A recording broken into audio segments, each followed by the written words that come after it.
మాది విప్లవ పార్టీ గుర్తు చక్రంలో సూత్ర గుర్తు వచ్చింది. మా విప్లవ పార్టీలు 3: గోదావరిలోయ బొగ్గాల సంఘం 1, గోదావరిలోయ బొగ్గాల సంఘం 1, తెలంగాణ గోదావరిలోయ బొగ్గాల సంఘం 1, శ్రామిక గోదావరిలోయ బొగ్గాల సంఘం. ఈ ముగ్గురిటికి ఒక గుర్తు మీద మేము 3 విప్లవ పార్టీలలో పోటీ చేయడం జరుగుతుంది. మరి చక్రంలో సూత్ర గుర్తు ఫస్ట్ నెంబర్ ఉంటది, బ్యాలెట్ నెంబరు. కార్మికులారా, ఇది ఒకటే ఈ అవకాశం వచ్చింది ఈ 10 సంవత్సరాలలో. మేము 2 డివిజన్లలో గతంలో గెలిచినాము. ఒక డివిజన్ గెలిచినాము, 2 డివిజన్లు గెలిచినాము. అది ఐఎఫ్టీ సుత. ఇప్పుడు మేము సుత ఒకసారి అవకాశం ఇవ్వాలని మేము కోరుకుంటున్నాం. చక్రంలో సూత్ర గుర్తుగా మన ఓటు. నమస్తే అండి. ఇప్పుడు తెలంగాణలోని బొగ్గు కార్మిక సంఘాలు ఎన్నికల ప్రచారంలో నిమగ్నమయ్యాయి. నిన్న మొన్నటిదాకా మనం చూసుకున్నట్టయితే కాంగ్రెస్ పార్టీ అధికారంలోకి వచ్చింది. కానీ ఇప్పుడు కూడా ఖచ్చితంగా మనము అధికారాలు చేపట్టాలనే ఉద్దేశంతోనే ఆయా సంఘాలు ప్రధానంగా కొన్ని సంఘాలు ముందుకు వచ్చి ఎన్నికల ప్రచారంలో నిమగ్నమై ఉన్నాయి.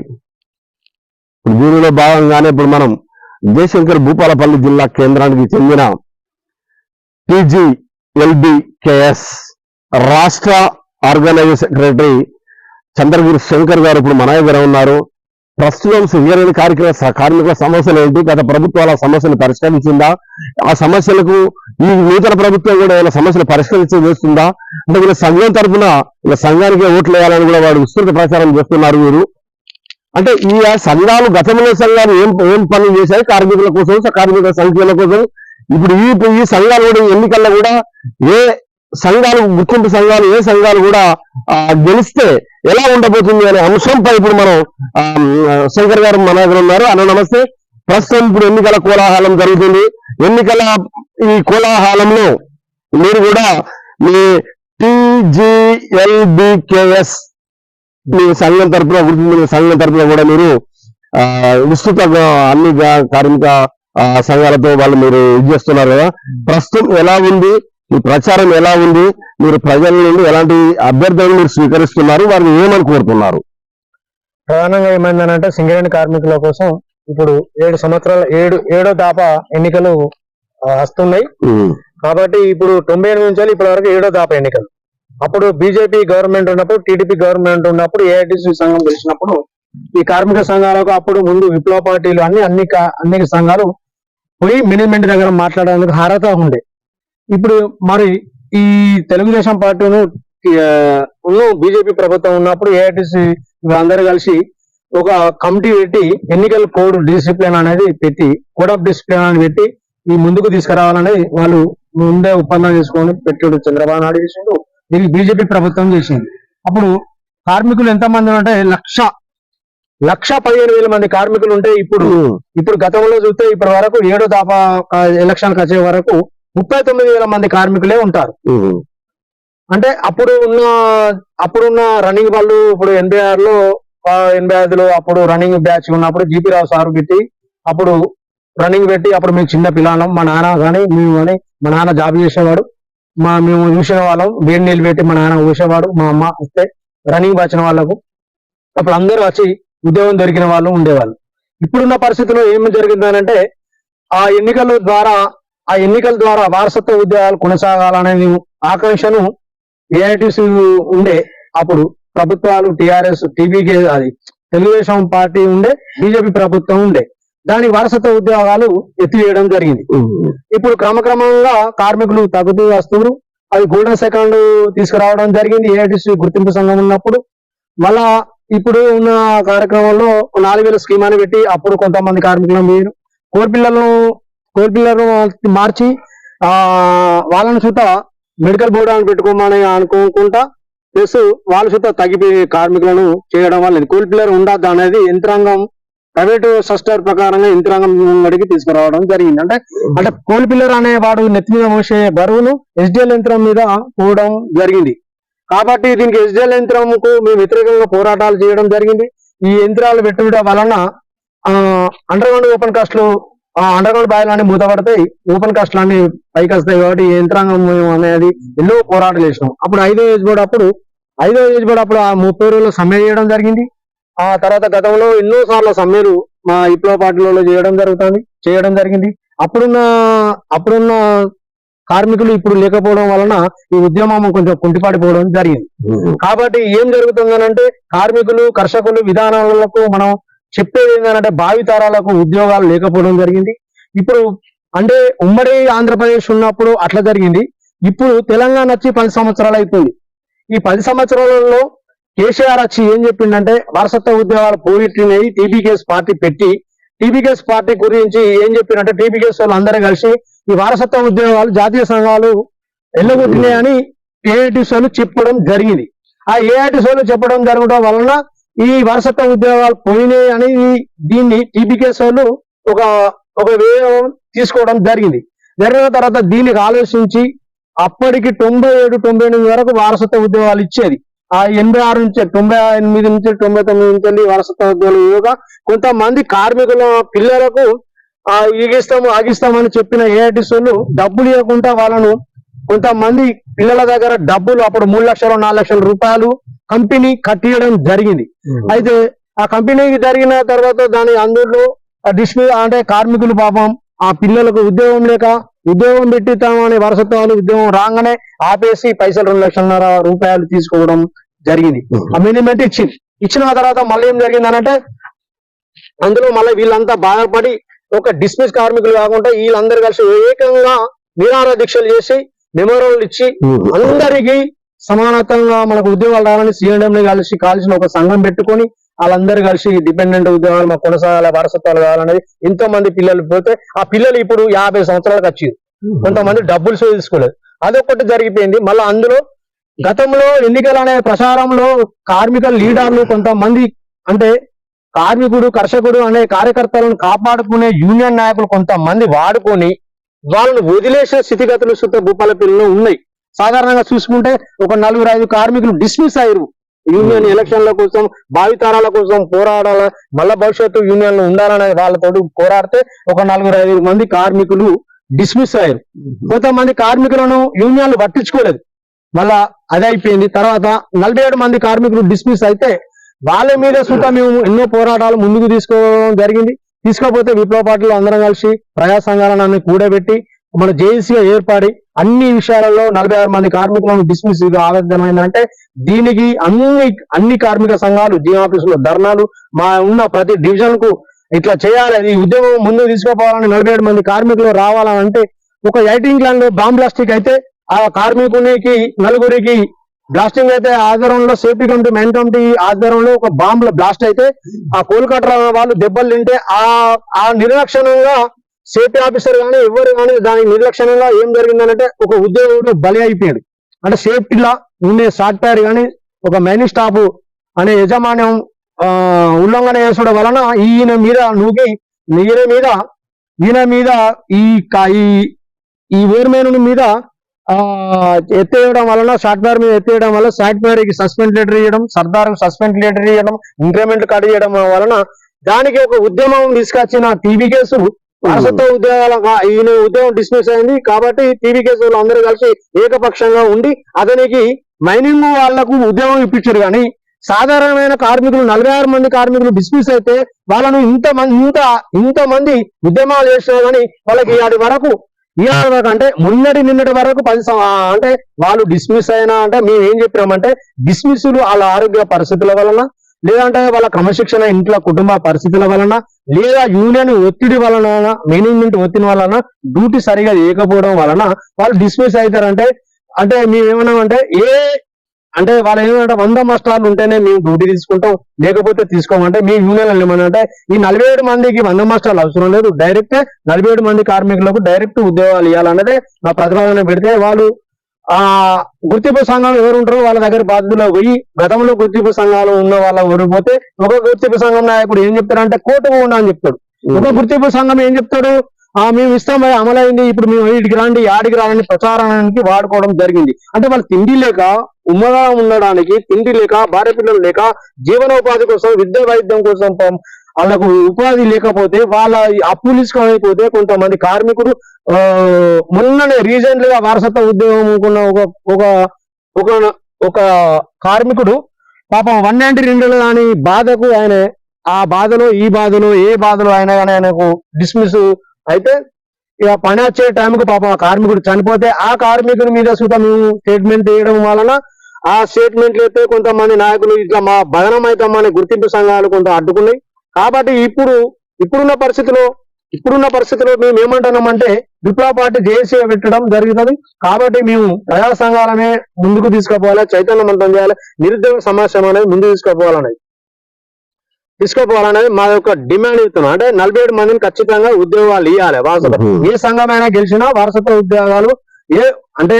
వారసత్వ ఉద్యోగాలు కొనసాగాలి, డిపెండెంట్ ఉద్యోగాలు కొనసాగాలనేది మన ఒక డిమాండ్.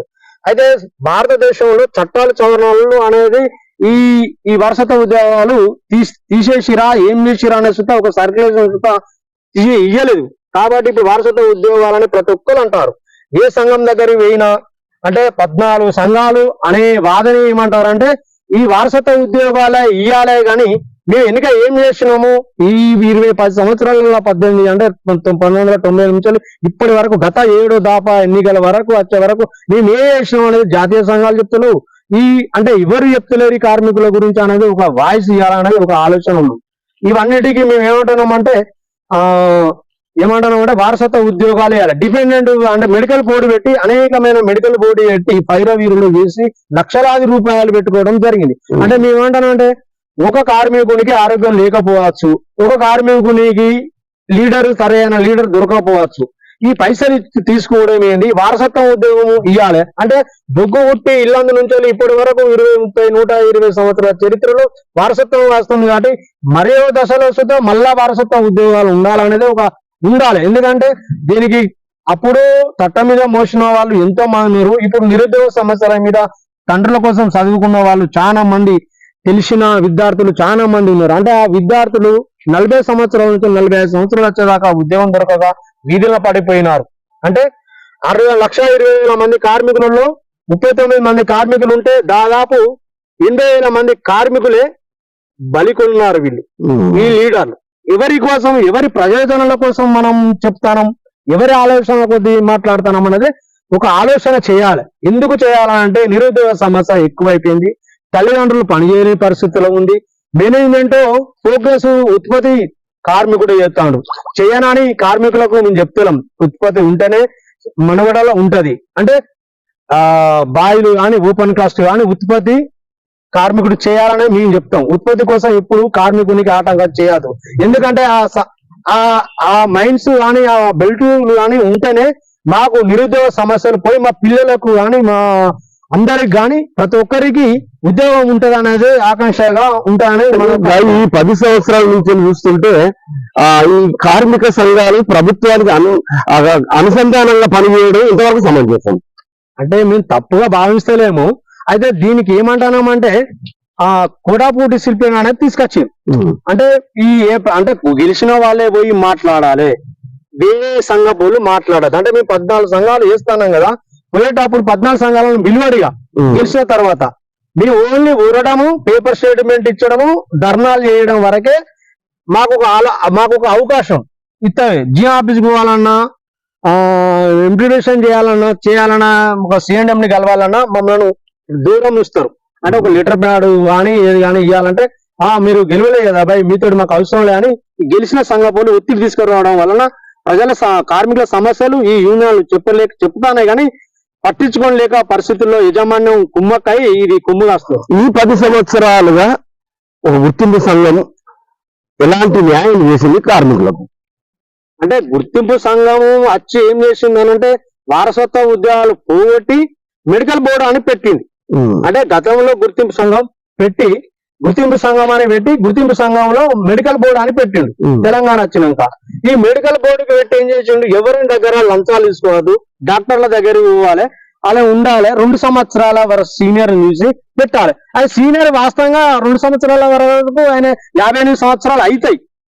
58 సంవత్సరాలు అవుతాయి కాబట్టి దానికి ఏం చేసిండు, ఇట్లా మెడికల్ బోర్డు పెట్టి మళ్ళీ ఇంకోసారి ఒక 1 year ఎక్స్టెండ్ చేసిండు. మళ్ళీ ఈ సీనియర్ కార్మికులకు 1 year ఎక్స్టెండ్ చేసిండు. అసలు మెడికల్ బోర్డు ఎట్లా పెట్టుకోవాలో 3 సంవత్సరాల ముందు పెట్టుకోవాలా, 2 సంవత్సరాల పరిధిలో తీసుకోవాలంటే 2 సంవత్సరాల పరిధి తీసుకోవాలి. 1 సంవత్సరం పరిధిలో తీసుకుంటే సీఎంపీఎఫ్ రాదు. సీఎంపీఎఫ్ కానీ డబ్బులు కానీ అన్ని 3 నెలలకు ఒకసారి వాపస్ ఇస్తాను కంపెనీ. అది చెప్పడం పెంచడం 61 సంవత్సరాలు పెంచిండు, ఒక 1 year పెంచిండు. కానీ ఆ ఇంప్లిమెంటేషన్ అంటే జీవో ఏంటంటే రేపు పొద్దున గనిలో ఏదైనా జరిగినా ఆ సీఎంపీఎఫ్ కానీ మొత్తం 3 నెలలకు ఒకసారి 4 నెలలకు ఒకటి వాకప్ ఇస్తాడు, అంటే రిటర్న్ ఇచ్చేస్తాడు ఈయనకు. అంటే మేము ఇయ్యం, మీ పరిస్థితి 60 సంవత్సరాలు. కానీ ఇది పద్ధతి కాదు ఆ యూనియన్. మేము ఏమంటున్నామంటే 61 సంవత్సరం వరకు సీఎంపీఎఫ్ ఉంటే ఆ కార్మికునికి పెన్షన్ అనేది ఒక ఇంక్రిమెంట్ కలుస్తుంది. ఆ ఇంక్రిమెంట్ లో ఆయన జీతం పెరుగుతుంది అనేది ఒక ఆలోచన ఉంటుంది. ఆ ఇంక్రిమెంట్ 1 year రాలేదు కాబట్టి ఈయన పెన్షన్ వచ్చే వరకు తగ్గిపోయిండు. అది మేము సంఘం తరఫున నూతన ప్రభుత్వము కొలువై తీరింది కాబట్టి మీ సంఘంలో మీరు రాష్ట్ర ప్రభుత్వాలు ఏం డిమాండ్ చేస్తున్నారు, ఎలాంటి మీరు అభ్యర్థిస్తున్నారు ప్రభుత్వం నుండి? మేమేమంటామంటే ఉత్పత్తి ముందు ఇంకా పరిశ్రమల అంటే సింగరేణిలో కొత్త గనులు తీసుకురావాలి. నూతన ప్రజాస్వామ్యంలో కొత్త గనులు ఓపెన్ కాస్ట్ రద్దు చేయాలి, ప్రైవేటీకరణ చేయొద్దు, ప్లస్ వారసత్వ ఉద్యోగాలు ఇవ్వాలి. దిగిపోయిన కార్మికులకు ఒక ఇల్లు గృహం నివాసం సౌకర్యం ఇవ్వాలి. అయినా వాళ్ళకు ఫెసిలిటీ ఆ పెన్షన్ అంటే ఈ సంవత్సరం దిగిపోతే ఒక 5 సంవత్సరాలు 2 సంవత్సరాలు ఏజ్ బోర్డు అయితే వాళ్ళ పెన్షన్ పెరుగుదల ఉండాలి. పెరుగుదల ఉండలేదు. అంటే గతంలో 96, 90 నుంచి ఇప్పుడు ఉన్నారు అనుకో, అప్పుడు 800, 900, 1000 రూపాయలు 1200 వచ్చే పెన్షన్లు భార్య భర్తలు ఉన్నప్పుడు పెన్షన్ వస్తుంది 1200. ఆ 1200 పెన్షన్ వస్తే భర్త చనిపోయింది అనుకో 600 రూపాయలు పెన్షన్ వస్తుంది. ఆ పెన్షన్ వస్తే ఆ 600 రూపాయలు ఇప్పటికే అట్లే వస్తుంది. అంటే వాళ్ళకు కొడుకులు పెట్టారు, ఏం పెట్టారు ఏమనంటే నీకు పెన్షన్ వస్తుంది లే అమ్మ నువ్వు అదే తిను అంటే 600 రూపాయల పరిస్థితి చూస్తే 600 రూపాయల సమానం వస్తలేదు. అది దిగజారిపోయింది. అంటే ఇప్పుడు ఆ ఉన్న ప్రభుత్వాలు ఈ పెన్షన్ పెంచాలనేది ఒక డిమాండ్, వారసత్వ ఉద్యోగాలు కొనసాగాలనేది డిమాండ్. సింగరేణి ప్రతి కార్మికునికి మీ సంఘం తరఫున మీరు ఒక రాష్ట్ర నాయకులు ఉన్నారుగా, మీ సంఘం తరఫున ఏం కోరుతున్నారు? ఏమంటారంటే నిరుద్యోగ సమస్య పెరగకుండా వారసత్వ ఉద్యోగాలు ఇవ్వాలి. ఈ మోటివేషన్ అనేది కార్మిక సంఘాల దృష్టిలోకి తీసుకుపోయి ఫలానా సంఘాలు కింద తప్పు చేస్తానే ఒకవేళ గెలిస్తే ఇవన్నీ ఆధారాలు మాకు అక్కడికి పోతే అక్కడ ఏం జరిగింది, ఇన్ని రోజులు ఈ సంఘాలు ఏం చేశాయని మాకు ఆ దొంగచాటున ఏమేమి మేనేజ్మెంట్ మాట కుమ్మక్కయ్యారు అనే చూస్తే మాకు దొరుకుతుంది. గెలిస్తే అవకాశం మాకు ఒకసారి ఇవ్వాలని చక్రంలో సూత్ర గుర్తుకేయాలని మా ఒక అంటే ఉమ్మడి కుటుంబం సింగరేణి కార్మికులు అని చక్కటి నినాదాలు ఉంటాయి. మరి ఇప్పుడు 14 సంఘాలు అయితే ఉన్నాయి కదా, ఈ 14 సంఘాల సమస్యలు అయితే ఏమైనా సంక్షిప్తంగా కూర్చొని ఏమైనా సమస్యలు పరిష్కరించుకునే దాఖలాలు ఉన్నాయా? ఇక ముందు అలా జరగాలని మీరు ఏమైనా కోరుకుంటున్నారు ఆ సంఘాలని? అంటే ఇప్పుడు గెలిచిన కాకుండా అన్ని 14 సంఘాలు ఏమనుకుంటారంటే కార్మిక సంక్షేమం కోసమే పోరాటాల ముందుకు సంఘం అందరినీ కమిట్మెంట్ గా తీసుకెళ్తే ధర్నాలైనా రాస్తాలు చేసి భావితరాలకు ముందు అందరికి చూపించాలనేది మనకు విమర్శించుకుంటారు. ఆ సంఘం ఈ సంఘాన్ని, ఈ సంఘం ఆ సంఘాన్ని విమర్శించుకుంటారు. ఇది ఎంతవరకు సంబంధించి మీరు ఏం చెప్తున్నారు విమర్శించే వారికి? తప్పు. అది అందరూ ఏ జెండా అని పెడుతున్నారు కార్మికుల సంఘాలలో. ఏ జెండా అంటే అమలు, అంటే ఏ జెండా అంటే కార్మికునికి భవిష్యత్తు నిర్మాణం, భవిష్యత్తు అనేది ఏ జెండా పెట్టి ఇంప్లిమెంట్ చేయాలనేది ప్రతి ఒక్క యూనియన్ నాయకుడు అనుకుంటాడు. అంటే మన వాయిస్ ఎక్కడ వినిపించాలంటే మేనేజ్మెంట్ దగ్గరనే వినిపించాలి. కార్మికునికి న్యాయం చేయాలి. కార్మికునికి న్యాయం చేయాలంటే కార్మికుని వాయిస్ అన్యాయం అయితే అక్కడ ఒకవేళ సస్పెండ్ అయినా చార్జ్షీట్ అయినా ఏదైనా ఇంప్లిమెంట్ అయినా రాకపోతే యజమాన్యానికి కార్మికుని ముంగంటే ప్రశ్నించే గొంతు కావాలనేది మనం సింగరేణి యాజమాన్యం కార్మికుల్ని కొన్ని చోట్ల బాగా వేధిస్తున్నారని ఒక ఆరోపణ ఉంది. ఈ సంఘం తరఫున మీరు వారిని ఏం డిమాండ్ చేస్తున్నారు?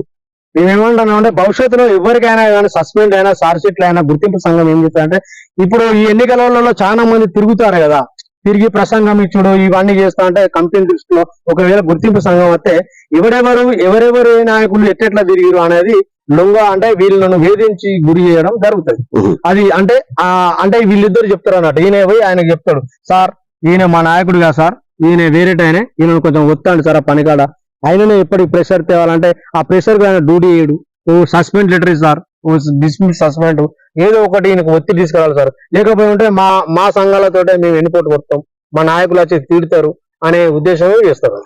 మీరు రాష్ట్ర స్థాయి నాయకులుగా ఉన్నారు సింగరేణి దానిలో. బట్ ఇప్పుడు వచ్చేసి ఏంటంటే కొన్ని మహిళా ఉద్యోగులు కూడా ఉన్నారు చాలా దగ్గర. కానీ కొంచెం వాళ్ళు అధికారుల ఒత్తిడిలు బాగా జరుగుతున్నాయి, మహిళలకు కూడా న్యాయం జరగలేదు. మీ సంఘం నుంచి మీరు ఏం డిమాండ్ చేస్తున్నారు మహిళల పట్ల? అందరికీ అవుట్ సోర్సింగ్ అని పెట్టిరు కదా మహిళల మీద. ఈ అవుట్ సోర్సింగ్ ఎత్తివేసి అందరికీ ప్రణాళికంగా ఉన్న ఆఫీసులలో గానీ అన్నిట్లలో గానీ సర్వీస్ ఇవ్వాలనేది మన ఒక ప్రతిపాదన. అంటే ఓపెన్ కాస్ట్ లో గానీ అన్నిట్లలో ఇవ్వాలనేది ఒక సర్క్యులేషన్. అయితే వాళ్ళ సర్క్యులేషన్ డిమాండ్ ఏం పెట్టారంటే వేధించడం గానీ కార్మికులను యూనియన్లు గానీ ఎవరు గానీ ఒక వేధించారు ఒక మహిళను. ఎందుకంటే వాళ్ళ చెల్లెలు గానీ తల్లి గానీ బిడ్డలాగా ఉంటది కాబట్టి రేపటి ఇవాళ వాళ్ళకు 33% బిల్లు సవరణ చట్టాలకు ముందు పోవాలనేది ఒక ఆకాంక్షగా నివసిత. దానికి మీ ఎజెండా ఏమిటి? చివరగా మీ ఎజెండా ఏమిటి? మా ఏజెండా అంటే కార్మికుల కర్షకులకే విధానం కోసమే పనిచేస్తాం. చెమట అడిపిన కార్మికులకు ఇంకొక 5-6 బాయిలు ఓపెన్ చేయాలి, ఇంకొక 10 బాయిలు పెట్టాలి, ఇక్కడ ఫ్యాక్టరీలు పెట్టాలి. తెలంగాణలో చాలా నిరుద్యోగ సమస్య. దాని మీదనే మేము మా పోరాటాలు ఉంటాయి. ఇది ఏది ఏమైనా కానీ వచ్చే గుర్తింపు సంఘాల ఎన్నికల్లో ఖచ్చితంగా ఇప్పటికైనా సింగరేణి కార్మికులు కళ్ళు తెరవండి. ఎన్నో సమస్యలు మనం ఎదుర్కొంటున్నాము. మన కుటుంబాలు కూడా సర్వనాశనమైన వాళ్ళు ఉన్నారు, మన హక్కులు కాలరాసిన వాళ్ళు ఉన్నారు.